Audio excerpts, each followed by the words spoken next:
Hey, good morning, Samantha, and I help powerful, ambitious. Are we on? Live 000. Okay, well, it's new to me. I help powerful and ambitious women all around the world lead themselves with love instead of fear and insecurity. My name is Samantha. If you didn't get that, I changed it from Amanda recently. I have a private group of about 400 members that I teach and coach. And I was drag dropping my videos onto YouTube to share them in there or doing lives in there. But I thought, why not share this with the world? And my kids have recently been asking me how many subscribers I have on YouTube and trying to explain to them that's not how I do business. But here we are, and I'm answering all the requests I've got in my inbox. And there are many, and I want to serve each and every one of them. And I want to do it in here. But before ship, so that's what I'm diving into these days. You can use it as work as well. It's great leadership training in all areas where you get triggered. But before I dive into the question I want to talk about today, once it's fun to be here on YouTube, it's new for me. So hit a comment below and share with anyone you know who might need this. Others out there I find need this and are really grateful to have it. It's very honest and open. But anyways, I want to start today with saying something that I heard is really, really important that I learned from Bob Proctor, one of my mentors, is that he never tells his kids what to do. They ask for his opinion and he's thinking it, right? But he's not saying it. And wow, I wish I could do that. That's my goal. I'm so proud and looking forward to saying to my kids, doesn't matter what I think. The only thing that matters is what you think. Like I can't even butt out when they're cooking, right? Okay, they're 6 and 9, but still, so I know as moms is really, really hard. But think about what a blessing it is to teach your kids that. Like, think of the essence of it doesn't matter what I think. The only thing that matters is what you think. Wow, teaching your kids to make their own decisions, believe in themselves, and hear themselves. It starts with us learning how to butt out, and that's really, really hard. But when we get that look on it, it just changes the whole perspective. So I was looking at the question I wanted to dive into today. It's a woman from the US. Sorry about the sunglasses. I just have to be out here. It's a woman from the US, and she's single, and she's living somewhere upstate. And she says, my kid's listening after the first time is what she wants. I've asked them to do something. So my kid's listening after the first time I've asked them to do something. That's what she wants, right? And when I'm on my sessions with my clients, we go really deep in what you want. And we always find out there's something else that we want. Like, we don't just want our husband to take out the beer cans. That was it for me. Or we don't just want our kids to listen. There is always a deeper reason. We want to feel love and connection. We want to feel able to give and receive love at the bottom of everything. And when we become clear about that, everything else kind of changes. And we see that what we want on top of things is really just because we're looking for proof. We're insecure that our husband loves us. We're insecure about our kids or our role as mothers. Like, when we want our kids to behave and do what we tell them, what's that all about? Like, is it about us and our hurt feelings, our hurt egos, or is it about them? So don't make stuff about, that's not about them, that's about you. Don't make it about them.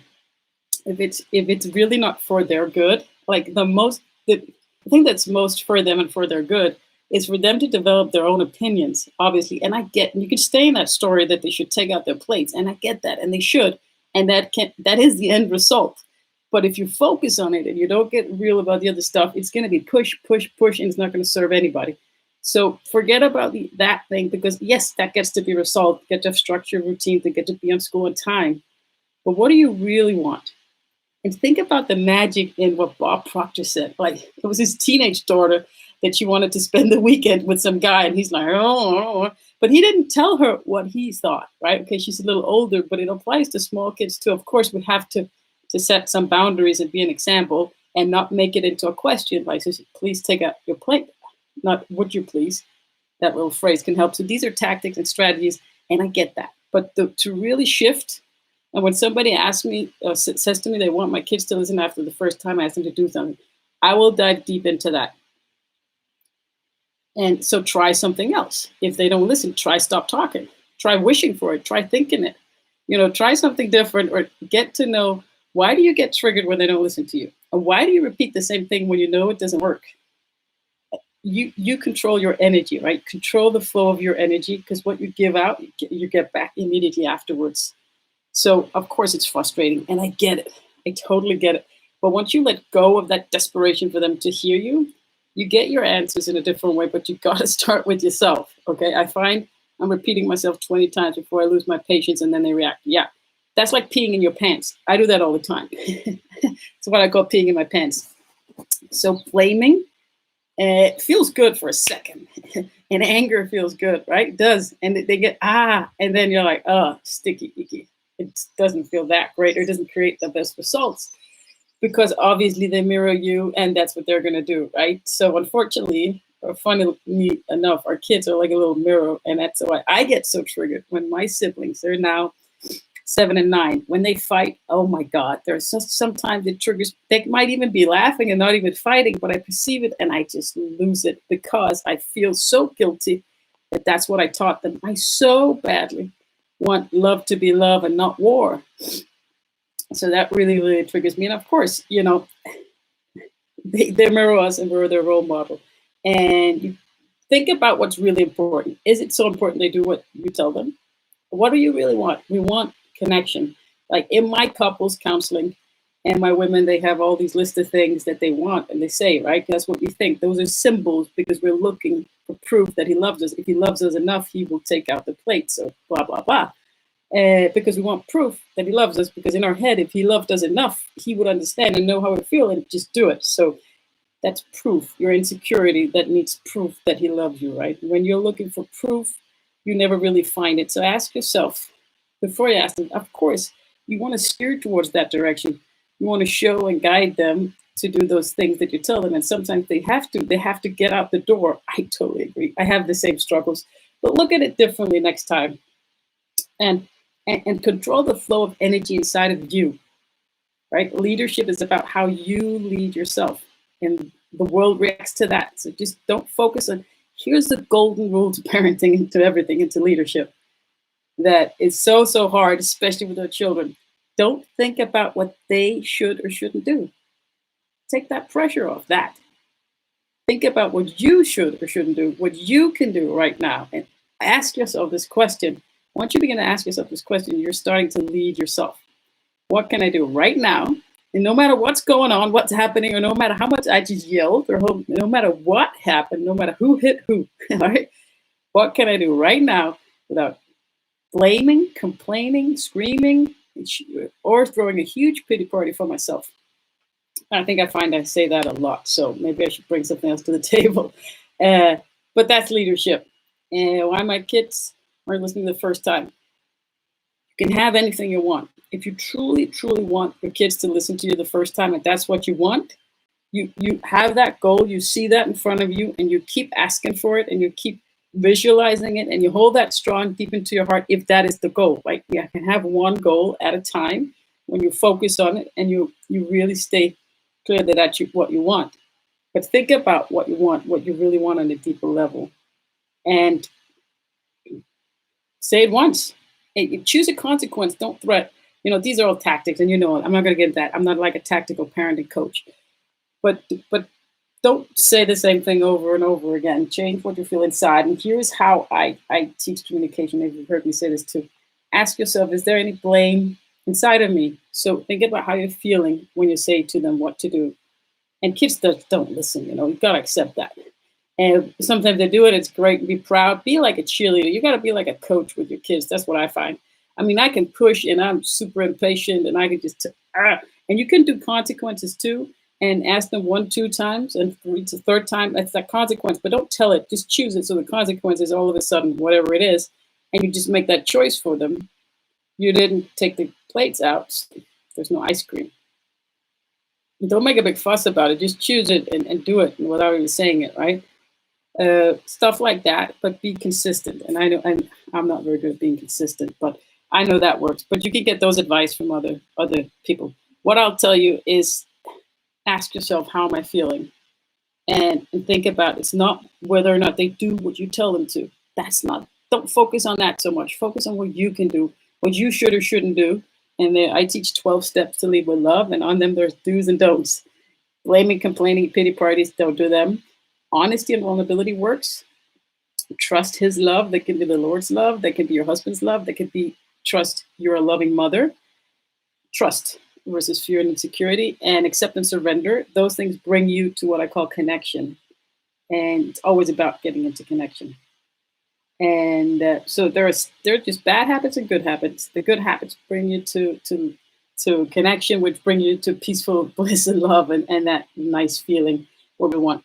And I think the story I didn't finish was when I get this list of things that annoys the women that I coach with, uh, and I've experienced that myself in my own marriage many times. And I ask, does that matter after great sex? And they all say no. And it's not about the sex; it's about the connection and the love and the look in the eyes and the security, and because that's what we're meant to do. That's where we feel successful at giving and receiving love, like our primal core, right?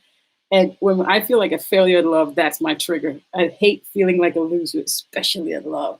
Like it's like and I get so down on myself, and that's I think my main trigger point. And I ruined everything. But and that's when we discovered that it's not the world around us that really changes. It's our level of insecurity that goes up and down. And after great sex is just a good example. We don't look for proof. We don't care about the mess around the house. Why don't we care about it then? Because we just had connection. So do the steps that bring you to connection. And when you do the things that don't, the screaming, the yelling, the complaining, the pity parties, just be aware and course correct, because those things take you down the what I call the warpath. And then that's when you're led by fear and insecurity. He doesn't love me, otherwise he'd do this, or my kids won't do what I tell them to. When you're anxious that your kids don't do what you tell them to, they're sure they won't do it. They pick up their energy. When we're desperate and anxious, that's to repel everything, right? Kids are so picking up all our energy and senses, and it's still a mystery to me. What I started doing recently, I was just praying in my kitchen, because when they start fighting, I think I have to butt in, but that creates a different result, because initially siblings are fighting for our attention, right? And when I come in the picture, it brings a whole new dimension, and the odds are just, I found out this as a mother.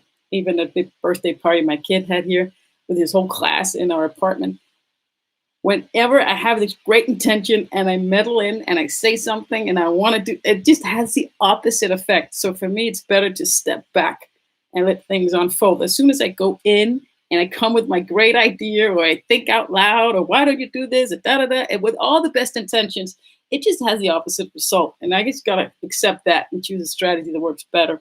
And when they're fighting and I meddle in, it just gets worse most of the time, depending on how I feel. So I've started just praying in the kitchen, which is a new thing for me, and setting my intention and having that energy. So my kids aren't listening. I get that's frustrating to the mom in the US, Mandy, she called. But focus on what you like. Realize it's not about what they should or shouldn't do. Let your kids decide on themselves what they can, make their own choices and decisions. Of course, consequences in guiding them, but shift from thinking it's about what they should or shouldn't do. We always think it's about that is our responsibility, and we don't want to look like a bad parent. We don't want to be judged like a bad parent. Please don't care about what other people might think of you. That's a reflection of your own judgment, right? Don't care what other people think. If they're screaming in the supermarket, people are looking at you, getting nervous. It's about your kid and that love and that bond. So just don't give a beep about what anybody else thinks. I get that it's uncomfortable, but don't. The less you care about them, the more your kid will feel that you're about them, right? They pick up on superficial things when it's not really about their good, and it's more about we want to look good. And it's okay. I get that. I want to feel and look like a good parent, because most of the time I feel like a failure. So I so want that proof, and that I feel so good. Once in a while when they do what I tell them to, I'm like, yeah. And that feels great, but that's also a little bit shallow, right? And it's good, but if that's the main goal, to just look good enough for them, for the whole world to think you're a good parent, that's like peeing in your pants again, I'd say. So stop peeing in your pants is one of my steps too. Not a step, it's one of the road maps or something I call it. But anyway, it's like when you blame or when you lose your patience and then they react. It's very short term, right? So remember that is peeing in your pants. Stop peeing in your pants. And I have another one from Sarah, also in the US, living with her father. She has frustration, kid meltdown, which leads to parents yelling. And again, the frustration comes from, that whole cycle. again, connection and practicing. For, we do the same thing over and over again, and we just react on habit. And if you're able to just change one little thing at a time, one little thought, one little word, and just overwrite all our bad habits with one good habit at a time, just practice one thing. I'll share the 12 steps with you guys. Just pick one and reach out for help. Obviously, that's the fastest way. And teach one good habit at a time. But I will say that honesty is the fastest way to recorrect yourself or change the course. And it's honesty about the stories that you tell yourself. Because before or after we lose it, I was maybe a little different with kids because it's so reactive and our triggers are so reactive. But there is always a story before or after what I call bad behavior. Now, bad behavior is what stands in the way of connection. And that's yelling, screaming, blaming, complaining. Like, I could go around, collecting evidence for days that my husband's a slob, and I move this thing, and I have this story inside my head as I'm doing it, and all of a sudden, I'm going to react to it, and I'm going to scream or shout or blame or complain towards him, and that's not showing up as a leader, right? That's when we lose our powers, and we do that all the time. If you can be honest about the stories that you're telling yourself with your kids or your husband, and notice them, they come up before and after bad behavior, and don't get down on yourself about this bad behavior. It only means it stands in the way of what you really want. It stands in the way of connection, okay?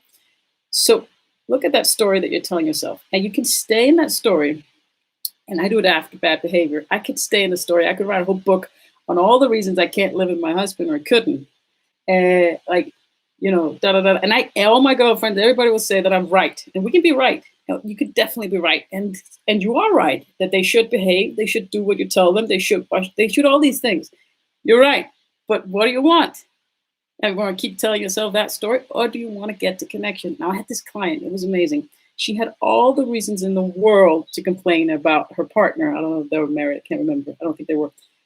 He had no phone. Lamps were hanging out. I thought I had it tough. All the reason in the world. You can't imagine. It's beyond. And of course, she was complaining, and she was, hurting. She was at the lowest point in her life and in her marriage or partnership.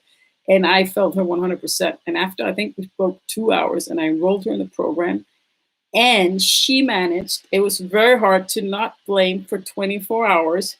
And she had all these good reasons, and they should. But that you're still going down the warpath. You get to be right, or you get to get connection. What do you want? You want to be right in your story that you're telling yourself before and after bad behavior? So we lash out, we scream at our kids, and then we say, Mommy's just tired, or I'm the only one cleaning up because we're looking for an excuse for a reason why we did this bad behavior that we didn't want to do. And that's a story. That's an excuse because we're thinking, wow, why did I do that? I didn't want to shout. No, back to the other story. I'm changing. So that client was able to not blame for 24 hours. And she got her loving husband back. They've been together at this point, I think, for 7 years, and it's been very bad for many years. Beyond what I don't want to, this is live on YouTube. I don't want to get into all the details, but trust me, it was bad. But she got her loving husband back. She sent me a text saying he just said, I love you for the first time. And I don't know how, she couldn't even remember when she last said that and had a date night and everything. And once you start practicing these, the right steps, the good habits versus the bad habits, miracles happen. It's just so hard. I mean, once I was considering cutting out my tongue because I couldn't stop saying those stupid things I knew I shouldn't say to my husband. Like I'd be walking home, being so romantic, great expectations always lead to pity party. And I'd be like all romantic in my head of how I wanted to, I missed him, I was very, very in my feelings, still am, I think. But then I opened the door and I've been so romantic and fantasizing about how I just wrapped my arms around him, missing him, feeling all this very maybe childish love, I don't know, but all this, meant to be disappointed feelings inside. So I open the door and I see the mess and I just go. And I remember saying to him, like, I just hear the words come out of my mouth. And I'm like, as I'm speaking and saying this, because I'm just complaining and that hurts him like a knife in his heart when I'm complaining and blaming for various other reasons. And I would just run over and start kissing him so that I would stop speaking. And I remember saying, I don't know why I'm saying all these words. It's not what I meant to. They just come out of our mouth and it's really hard to control. So if you want help on managing your mind so you can manage your emotions, so you can get better communication and connection with your kids and husband, I have great training for it. So just reach out and let me know. I have a 5-day communication transformation I was at a free webinar. I'll put in a link for that, where we really dive deep into the #1 secret to communication that nobody else talks about. So I'll throw a link in for that. Good reminder to myself and to all the women reaching out. Thank you. It's such a pleasure. Pleasure is a weird word. It's truly an honor, and I feel so humbled. And that's why I'm going through everything one by one and answering in here, and just to help and serve as many as possible. So thank you for opening up and sharing and being so honest. Honesty is really the key here, and the first step, of course, is to be honest and ask for help, and acknowledge that we can't control ourselves. We need help to change our bad habits and implement some better habits that get us what we really want, which is love and connection. Because we're a loving mother, you are a loving mother, and we're not born angry or frustrated, and our true powers lie in our nature, which is being a loving mother. So cheers to that, and to reaching out and asking for help. I'm here to serve. This is my mission. My mission in life is to turn is to turn hate and anger back to where it came from, love. So that's what I'm here to do. So thank you so much. I hope this was helpful. Hit me a comment below. Share this with anybody you know who needs it. And feel free to subscribe so I can tell my kids how many subscribers I have on YouTube. Woo, I didn't know I had any. But this is fun, starting to do it like this. So have a great day out there. Take care. And that's it from me. Bye.